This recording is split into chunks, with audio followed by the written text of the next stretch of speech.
Oke, Assalamualaikum warahmatullahi wabarakatuh. Perkenalkan, nama saya Lili Setiawati dengan NIM 230110096 dari Program Studi Manajemen Sumber Daya Manusia Universitas Muhammadiyah Cirebon, dan pada kesempatan ini saya akan mempresentasikan tugas ujian akhir semester mata kuliah Manajemen Kinerja dan Balas Jasa SDM dengan judul Sistem Manajemen Kinerja dan Kompensasi pada PT Mitra Arta Persada. Presentasi ini disusun di bawah bimbingan Bapak Dadang Priyono selaku dosen pengampu mata kuliah Manajemen Kinerja dan Balas Jasa SDM. Semoga apa yang saya sampaikan dapat memberikan gambaran yang jelas mengenai penerapan manajemen kinerja dan kompensasi pada perusahaan ini.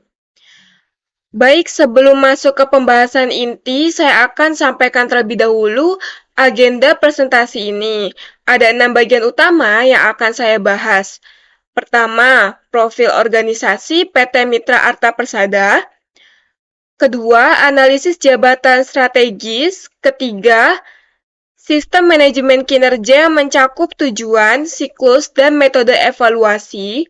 Keempat, Key Performance Indicator, baik yang bersifat jabatan maupun universal. Kelima, sistem kompensasi mulai dari gaji pokok hingga bonus. Dan keenam, evaluasi sistem serta rekomendasi perbaikan. Mari kita mulai dari bagian yang pertama. Masuk ke bab 1, profil organisasi PT Mitra Arta Persada. Perusahaan ini adalah sebuah holding company yang berdiri sejak tahun 2024 di Cirebon, Jawa Barat, dengan semboyan tumbuh bersama membangun nilai untuk masa depan. Perusahaan ini menjalankan 3 pilar unit usaha. Pilar pertama itu fotokopi dan printing, yang melayani jasa fotokopi, printing, penjilidan, dan scan dokumen melalui 5 cabang. Pilar kedua adalah properti dan penyewaan, yang mengelola 5 unit ruko dan 16 kamar kontrakan yang disewakan secara komersial. Pilar ketiga adalah kemitraan dan pengembangan, yang berfokus pada perluasan jaringan bisnis jangka panjang. Secara keseluruhan, perusahaan ini memiliki 6 divisi operasional di bawah General Manager dengan total karyawan sekitar 25 hingga 30 orang. Selanjutnya, visi dan misi perusahaan. Visi PT Mitra Arta Persada adalah menjadi perusahaan holding yang terpercaya dan berkembang secara berkelanjutan melalui layanan usaha dan pengelolaan properti yang profesional. Visi ini dijabarkan dalam 4 misi, yaitu memberikan pelayanan terbaik dengan mengutamakan kualitas dan kepercayaan, mengembangkan usaha yang memberikan manfaat jangka panjang, dan menciptakan lingkungan kerja yang produktif dan profesional, serta membangun hubungan kemitraan yang kuat dan berkelanjutan. Semua ini sejalan dengan semboyan perusahaan, yaitu tumbuh bersama membangun nilai untuk masa depan. Lalu, berikut ini gambaran struktur organisasi PT Mitra Arta Persada. Seperti terlihat, pada bagian perusahaan dipimpin oleh direktur utama yang didukung oleh dewan penasihat atau komisaris. Kemudian di bawahnya terdapat general manager operasional yang membawahi 6 divisi, termasuk divisi fotokopi dan printing, properti dan aset, keuangan dan administrasi, HR dan GA, serta marketing. Struktur ini relatif ramping, sehingga rentang kendali general manager terhadap divisi cukup luas. Lalu, dari kondisi organisasi tersebut, kami mengidentifikasi 5 permasalahan utama terkait manajemen kinerja dan kompensasi.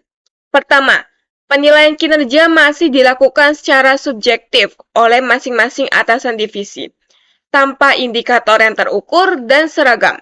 Kedua, belum ada KPI yang jelas untuk membedakan kontribusi antar cabang maupun antar divisi. Ketiga, Struktur kompensasi belum sepenuhnya terhubung dengan hasil penilaian kinerja, sehingga insentif yang diberikan tidak konsisten. Keempat, terdapat risiko turnover yang tinggi pada posisi ini karena minimnya jenjang karir dan reward non-finansial. Dan kelima, belum ada siklus formal baik bulanan, semesteran maupun tahunan yang mengikat evaluasi kinerja dengan keputusan kompensasi. Kelima, masalah inilah yang menjadi dasar penyusunan sistem yang akan saya jelaskan berikutnya. Kemudian ada analisis jabatan. Saya mengambil contoh jabatan strategis, yaitu manajer operasional divisi fotokopi dan printing.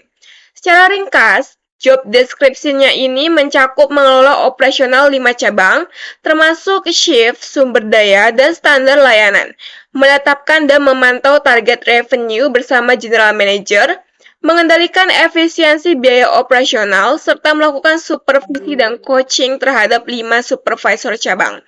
Dari sisi job specification, jabatan ini mensyaratkan pendidikan minimal S1 Manajemen Ekonomi atau Administrasi Bisnis.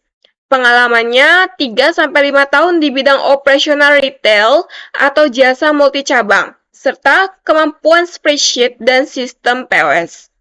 Kompetensi yang dibutuhkan meliputi leadership, financial acumen, problem solving, dan orientasi pelanggan.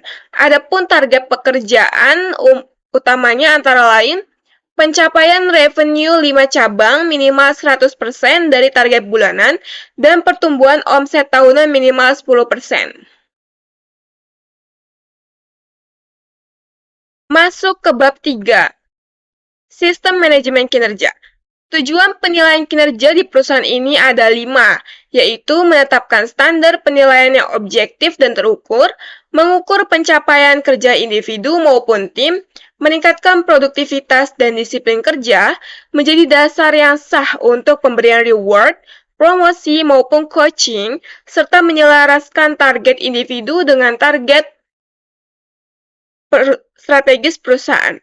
Siklusnya sendiri terdiri dari 5 tahap goal setting di awal periode. Monitoring berkala setiap bulan oleh atasan, penilaian formal setiap semester atau tahun, kalibrasi lintas divisi oleh general manager operasional, dan terakhir umpan balik serta tindak lanjut. Secara garis besar, ada 2 lapis siklus yang informal berjalan bulanan sebagai monitoring, dan yang formal berjalan semesteran serta tahunan sebagai dasar kompensasi dan promosi. Oke, baik. Selanjutnya adalah metode penilaian yang digunakan oleh perusahaan ini adalah manajemen by objective atau MBO. Nilai akhir kinerja dihitung dari 2 tingkat pembobotan. Pada komponen penilaian keseluruhan, bobot terbesar diberikan pada produktivitas dan target kerja sebesar 50%, disiplin dan kehadiran 20%, serta sikap kerja dan kualitas pelayanan masing-masing 15%. Sementara itu, pada komponen capaian KPI terdapat pembagian 60/40 antara KPI spesifik divisi atau jabatan dengan KPI universal. Rumusnya adalah skor KPI jabatan sama dengan skor KPI spesifik divisi dikali 60%, ditambah skor KPI universal dikali 40%. Pendekatan ini menggabungkan KPI kuantitatif dengan penilaian perilaku kerja agar hasilnya lebih objektif dan terukur. Terkait periode penilaian dan pihak yang menilai, evaluasi informal dilakukan oleh atasan langsung secara bulanan sebagai monitoring capaian target yang berjalan, sedangkan evaluasi formal dilakukan semesteran sebagai dasar insentif KPI dan tahunan sebagai dasar kenaikan gaji berkala, bonus serta promosi. Adapun pihak yang terlibat dalam penilaian terdiri dari beberapa level, yaitu manajer, divisi atau supervisor, menilai kinerja bawahan langsung, General Manager Operasional mengawasi pelaksanaan KPI di seluruh divisi, dan Direktur Utama memberikan persetujuan akhir atas hasil evaluasi formal. Adapun Dewan penasihat melakukan monitoring strategis, dan HR beserta GA Officer bertanggung jawab atas administrasi serta dokumentasi hasil penilaian. Masuk ke bab 4, yaitu Key Performance Indicator. Untuk jabatan manajer operasional fotokopi dan printing, terdapat 6 indikator dengan total bobot 100% yang merupakan komponen KPI spesifik divisi. Setara 60% dari nilai KPI keseluruhan. Keenam indikator tersebut adalah pencapaian revenue 5 cabang minimal 100% target bulanan, dengan bobot 20%, pertumbuhan omset tahunan minimal 10% dengan bobot 15%, efisiensi biaya operasional dengan realisasi maksimal 90%,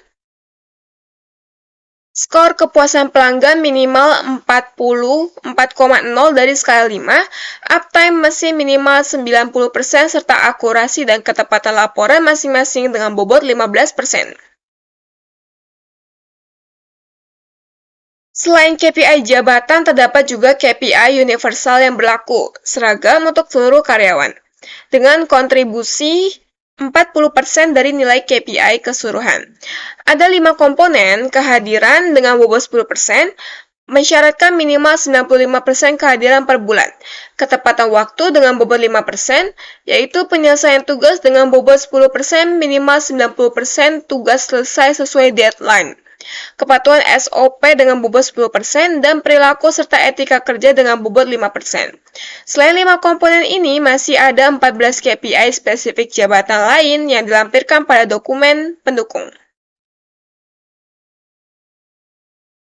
Masuk ke bab 5, sistem kompensasi, yaitu struktur gaji pokok disusun berjenjang dan mengacu pada UMK Cirebon tahun 2026 sebesar Rp2.080.798 sebagai batas bawah, sesuai keputusan Gubernur Jawa Barat dan Undang-Undang Nomor 13 Tahun 2003. Untuk level staf, operator, dan pelaksana, kisaran gajinya sekitar 2,8 juta hingga 3,2 juta rupiah setara 1,1 kali UMK. Adapun untuk level supervisor atau officer, itu kisarannya 3,8 hingga 4,8 juta rupiah atau 1,3 hingga 1,7 kali UMK. Nah, sedangkan untuk level manager itu kisarannya 6,5 hingga 8,5 juta rupiah atau 2,3 hingga 3 kali UMK. Selain gaji pokok, perusahaan juga memberikan sejumlah tunjangan dan jaminan sosial. Ada tunjangan jabatan bagi level supervisor ke atas sebagai kompensasi tanggung jawab pengawasan, tunjangan transport dan makan yang dihitung per hari hadir aktif, tunjangan komunikasi bagi manajer dan marketing supervisor untuk koordinasi lintas cabang, BPJS Ketenagakerjaan dan Kesehatan, di mana JHT 2%, JP 1%, dan BPJS Kesehatan 1% ditanggung perusahaan sesuai Undang-Undang Nomor 24 Tahun 2011, serta tunjangan hari raya minimal 1 kali gaji pokok yang dibayarkan sebelum Idul Fitri sesuai Peraturan Menteri Ketenagakerjaan Nomor 6 Tahun 2016. Lalu berikutnya ada insentif berbasis kinerja, diberikan setiap semester berdasarkan hasil penilaian formal mengikuti 5 skala nilai, yaitu dari istimewa hingga tidak memenuhi. Selain insentif semesteran, ada juga bonus tahunan berupa profit sharing yang diberikan kepada karyawan dengan nilai kinerja tahunan minimal 4 atau kategori baik. Dengan syarat, target perusahaan secara keseluruhan itu harus tercapai. Proses kompensasi mengikuti siklus payroll bulanan. Setiap tanggal 25 dilakukan pengumpulan data absensi dan capaian kinerja bulan berjalan. Tanggal 26 sampai 27 Keuangan dan administrasi menghitung gaji dan potongan. Tanggal 27 dilakukan persetujuan akhir oleh Direktur Utama. Selanjutnya gaji ditransfer paling lambat tanggal 1 bulan berikutnya. Dan pelaporan pajak serta BPJS dilakukan paling lambat tanggal 10. Sementara itu, insentif KPI diproses menyusul hasil evaluasi formal semesteran dan bonus tahunan diproses setelah laporan keuangan tahunan diaudit. Hubungan penilaian kinerja dengan kompensasi. Poin penting di sini adalah hasil penilaian kinerja menjadi dasar langsung bagi keputusan kompensasi, bukan sekedar formalitas administratif. Lalu, kita evaluasi sistem. Dari sisi kelebihan, sistem ini memiliki KPI yang terukur dan spesifik per jabatan, sehingga meminimalkan subjektivitas atasan. Struktur dua lapis antar KPI universal dan spesifik menjaga konsistensi standar sekaligus mengakomodasi perbedaan karakteristik kerja. Keterkaitan langsung antara penilaian dan kompensasi mendorong motivasi berbasis capaian, serta siklus bulanan semester tahunan memungkinkan koreksi lebih dini. Namun, di sisi lain, masih ada kelemahan, yaitu sebagian indikator seperti sikap kerja masih bergantung pada penilaian subjektif atasan. Beban administratif HR cukup tinggi karena dokumentasi masih manual dan target KPI belum diuji dengan data historis performa aktual jangka panjang. Terkait kendala dan resiko, ada beberapa hal yang perlu diperhatikan seperti kesiapan supervisor dan manajer dalam melakukan penilaian, belum adanya sistem HRIS yang terintegrasi sehingga pencatatan KPI masih manual, resistensi karyawan terhadap sistem penilaian baru juga masih tinggi, serta ada potensi bias kalibrasi antar manajer divisi. Lalu, untuk alternatif solusinya, pertama ada pelatihan penilai berkala antar lintas divisi, menetapkan baseline data aktual 3-6 bulan sebelum KPI berlaku penuh, dan sedikit demi sedikit investasi bertahap pada HRIS sederhana untuk otomasi absensi, KPI, dan payroll. Sesi kalibrasi lintas manajer difasilitasi oleh GM operasional. Penerapan sistem manajemen kinerja dan kompensasi yang terstruktur diproyeksikan meningkatkan produktivitas organisasi secara menyeluruh, yaitu mulai dari kejelasan target kerja hingga efisiensi biaya operasional. Proyeksinya dalam jangka menengah itu produktivitas naik, biaya lebih efisien, dan retensi karyawan kunci meningkat.